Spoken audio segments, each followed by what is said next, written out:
श्री हरि शरणम। आप सभी स्वस्थ, प्रसन्न और दीर्घायु हो, ऐसी मेरी हार्दिक शुभकामना है। आइए आज स्वास्थ्य प्रबंधन की इस नई श्रृंखला में हम बात करेंगे योगासन के बारे में। जी हाँ, योगासन को करते समय यदि थोड़ी सी भी असावधानी हो जाए तो योग आसन, जो कि हमारे जीवन के लिए अमृत कलश का कार्य करता है, वही हमारे जीवन के लिए एक समस्या भी खड़ी कर सकता है। मेरे पास एक साधक के द्वारा ये समस्या रखी गई कि हमने ज्यादा उत्साह में आकर के और एकाएक योग का जो है वह बहुत स्ट्रेसपूर्ण अभ्यास कर लिया, जिसके कारण नसों में खिंचाव हो गया और एक पीड़ा और एक दर्द की जो समस्या है वो हमेशा के लिए साथ खड़ी हो गई। ऐसी समस्या आप सबके साथ ना बने, इसके लिए आइए हम जान लें कि योग आसन करने से पूर्व हमें किन किन सावधानियों पर विचार करना चाहिए। सबसे पहला जो बिंदु है वो बिंदु है कि योग आसन आप भोजन करने के बाद करें या कि आपको खाली पेट करना चाहिए। दोनों ही परिस्थितियों में हो सकता है, घबराने की बात नहीं है, परंतु भोजन करने के पश्चात करने वाले आसन बहुत ही सीमित हैं। वज्रासन, शवासन इत्यादि कुछ 1, 2, 4 आसन ही ऐसे हैं जिन्हें हम भोजन करने के पश्चात कर सकते हैं और भोजन के पाचन में ये आसन सहयोगी होते हैं। परंतु खाली पेट करने की हिदायत ज्यादा दी जाती है, क्योंकि योगासन जो है वह हमारे शरीर के संपूर्ण अंगों पर कार्य करता है। इसलिए अगर हमारी इंटेस्टाइन्स में, हमारी आंतों में भोजन पड़ा हुआ होगा, पेट में जब भोजन होता है उस समय अगर खिंचाव ज्यादा पड़ गया तो वह हमारे शरीर के लिए हानिकारक हो सकता है। इसलिए इस बात का ध्यान रखें कि योग आसन करने से पूर्व बिल्कुल खाली पेट होना चाहिए, मल त्याग हो चुका हो और कुछ एक्स्ट्रा हमने न खाया हुआ हो। ऐसी अवस्था में हम योगासन को प्रारंभ करें। अब आती है बात दूसरी। योगासन को करने से पूर्व आपको एक पूर्वाभ्यास, जिसे अंग्रेजी में वार्म अप कहा जाता है, जी हाँ, शरीर को थोड़ा गर्म करने के लिए और शरीर की मसल्स को थोड़ा एक्टिवेट करने के लिए हमें लगभग 30 सेकंड से 1 मिनट तक का पूर्वाभ्यास करना अनिवार्य होता है। इस पूर्वाभ्यास में सबसे सरलतम पूर्वाभ्यास ये है, आप देख सकते हैं कि आप इस प्रकार बिल्कुल पेट को सीधा करेंगे और सपाट ऐसा शरीर सीधा खड़ा करके और पैरों को जो है इस प्रकार से आपको ऊंचा ऊंचा उठाना है। ऐसे ये हो जाएगा जी आपका कदम ताल। तो ऐसा कदम ताल कर लेने से आपकी जो मसल्स हैं वो थोड़ा सा उनके अंदर संकर्षण और विकर्षण की जो गति है वह पैदा होनी शुरू हो जाएगी, थोड़ी शरीर में हीट पैदा हो जाएगी। ठीक इसी प्रकार से आप अपर बॉडी को भी यही मूवमेंट जो है या तो इस प्रकार से दें,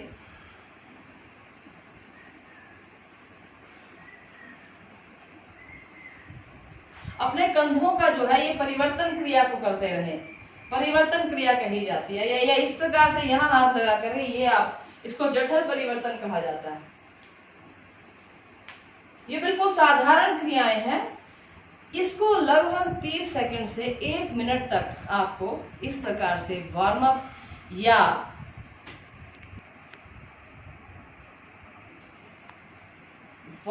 पूर्वाभ्यास जो है वह आपका यहाँ पर जब संपन्न हो जाए और शरीर आपका गति में आने लगे, तब हम योगाभ्यास को करते हैं प्रारंभ। और योगाभ्यास से पूर्व आपको कुछ सेकंड्स के लिए आंखें बंद करनी है, गहरी लंबी श्वास को एक बार आपको बाहर छोड़ना है। याद रखिए, योगाभ्यास या प्राणायाम, इसको प्रारंभ करना जो है वह श्वास भरने से कभी प्रारंभ नहीं हो सकता। जो कुछ हमारे शरीर के अंदर भरी हुई श्वास है और जो कुछ भी हमारे भीतर नेगेटिव विचार या जो विचारों का एक बहुत तेज गति के साथ जो प्रचार प्रसार चल रहा है, उस सारे को पहले हमें खाली करना है। याद रखिए, पेट ही खाली नहीं, मन भी खाली, बुद्धि भी खाली और हमारे फेफड़ों की श्वास भी खाली होनी चाहिए। ये है खाली होने का अर्थ। तो हम अपने मन, बुद्धि, फेफड़ों और शरीर के सारे मल को बाहर निकाल देंगे और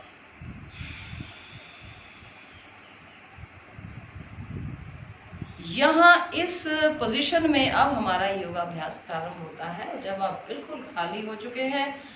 और अब आपको अभ्यास प्रारंभ करने से पूर्व मैं एक सिद्धांत की बात और बता दूं। योग के अंदर 2 प्रकार की क्रियाएं हम विशेष महत्व की देखते हैं। उनको संकर्षण और विकर्षण की क्रिया कह लीजिए, या अंग्रेजी में या बायोलॉजी में उसको एबडक्शन और एडक्शन की क्रिया कहा जाता है। आपका जो शरीर है इसकी एक मध्य रेखा है। जब आपके शरीर के अंग योग अभ्यास करते हुए शरीर से बाहर की ओर जाते हैं ऐसे, तो इसको एबडक्शन की क्रिया कहा जाता है, अर्थात शरीर से दूर चले जाना। और यही जब आपके हाथ शरीर के मध्य रेखा के बीच में आते हैं, इसको कहते हैं एडक्शन। अर्थात ये हुआ है संकर्षण और ये हुआ है विकर्षण। इसी प्रकार से मान लीजिए आप अपने दोनों पैरों को अगर खोलते हैं त्रिकोण आसन के लिए, तो इस प्रकार से जब आप करते हैं तो ये क्रिया आपकी कहलाएगी जी एबडक्शन की। और यही पांव जब दोनों भीतर आ गए तो ये हो गई एडक्शन की क्रिया, संकर्षण की क्रिया। तो विकर्षण और संकर्षण योग का एक ऐसा सिद्धांत है जो बिल्कुल बराबर और सम मात्रा में चलना चाहिए। कहने का भाव क्या है, आप ये देख लें कि जब हम वार्म अप के बाद किसी भी एक आसन से अपने क्रिया को प्रारंभ करें, वह आसन यदि हमारा एडक्शन शरीर की ओर आने वाला है, जैसा कि मैं पादहस्त आसन करके आपको दिखाती हूँ, उसके साथ जो दूसरा आसन है वो हमारा अवश्य में विकर्षण की क्रिया का होना चाहिए, जिससे कि जो खिंचाव यहाँ पर आएगा, देखिए आप इस प्रकार से हम श्वास को पहले खाली कर देंगे और फिर भरते हुए ऊपर चलेंगे।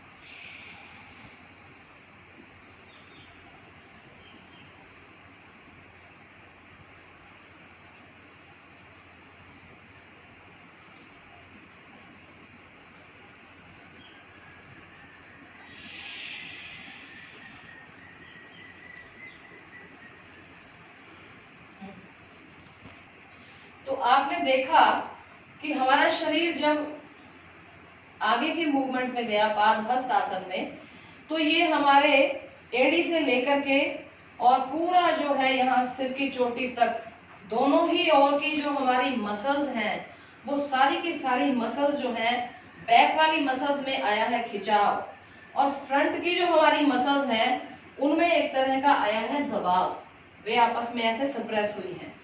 अब क्या करना है, जब दूसरा आसन हम कोई भी चुनेंगे अपने अभ्यास में, और ये अनिवार्य विषय है, वो हमें इस प्रकार का चुनना चाहिए जिसमें कि अब फ्रंट मसल्स में आ जाए खिंचाव और बैक मसल्स में आ जाए हमारे दबाव।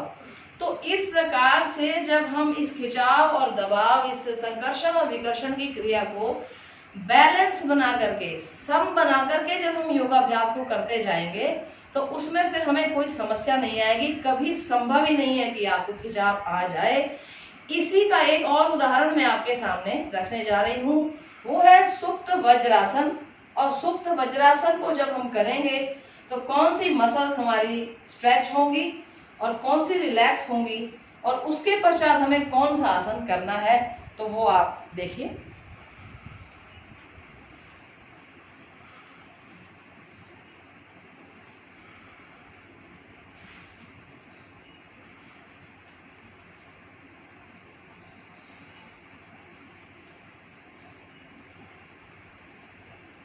आप देख सकते हैं कि दोनों घुटनों को आगे जोड़ करके रखना है, और ये पांव एड़ियां थोड़ी सी खुली करके इसके अंदर हमें विश्राम अवस्था में जाना है।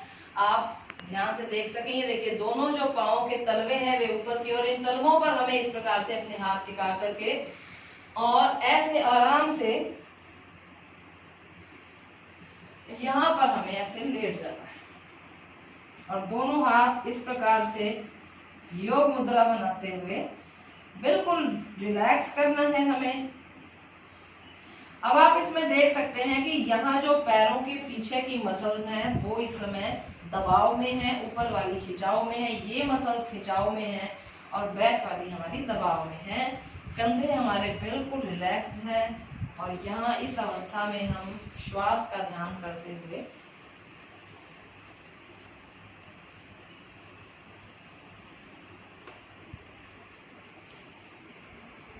अब जब इस आसन से हमें लौट के वापस आना है,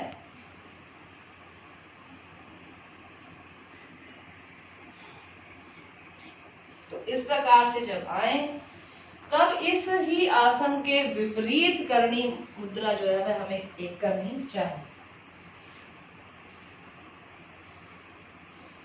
ये शशांक आसन है, खरगोश वाला पोज है ये।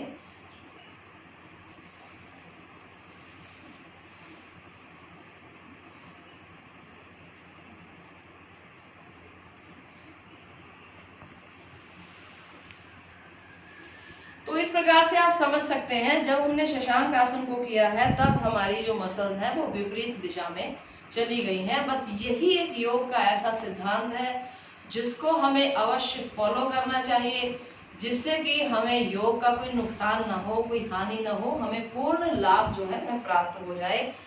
अब जो है मैं आपको योग का एक अंतिम जो है सावधानी परक जो बात वह अवश्य बता दूं कि जब भी ये जो है सिद्ध आसन में बैठने का जो एक पोज है वह आप देख सकते हैं कि जो आपका लेफ्ट वाला पांव है वो इस प्रकार से एड़ी मूल में और ऐसे पंजा जो इसका जो तलवा है ये आपकी जांघ को स्पर्श करता हुआ राइट को उठा करके आप ऐसे ऊपर रखें और यह हो गया है आपका सिद्ध आसन। सिद्ध आसन में बैठ करके श्वास पहले खाली करें, फिर श्वास को भरें और श्वास को भर के अपने शरीर को, अब जो हमने योगाभ्यास कर लिया है, इस योगाभ्यास को करने के पश्चात हमें अपने शरीर को अब सम लेकर के आना है, अर्थात रिलैक्स करना है। रिलैक्स करने के लिए आप अपने शरीर को अब बिल्कुल ढीला छोड़ देंगे इस आसन में बैठ करके और 3 बार श्वास भर के ओम का उच्चारण जरूर करें।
अपने हाथों की उष्णता से आपके चेहरे के अंदर जो योग का प्रभाव, जो योग आसन करने से जो एक शक्ति का निर्माण हुआ है, उसे सर्वप्रथम अपने चेहरे का स्पर्श करें, मस्तक का स्पर्श करें, अपनी शिखा और मस्तिष्क को स्पर्श करते हुए फिर दोनों स्कंधों पर आए, दोनों भुजाओं को इस प्रकार से आप अपने शरीर को, धड़ को और ऐसे अपने चरणों को, पैरों को एक हल्की मसाज अपने आप दें।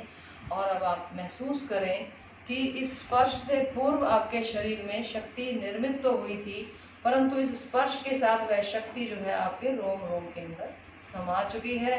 तो इस प्रकार से सिद्धांत पूर्वक योग का अभ्यास करें। और एक अंतिम सिद्धांत वह यह है कि जितनी बार हमारा जो शरीर है वह जब स्ट्रेचिंग की ओर जाता है तब श्वास भरना चाहिए, और जब हमारा शरीर दबाव की ओर जाता है तब हमें श्वास छोड़ना चाहिए। श्वास का ध्यान रखते हुए हमें योगाभ्यास करना चाहिए।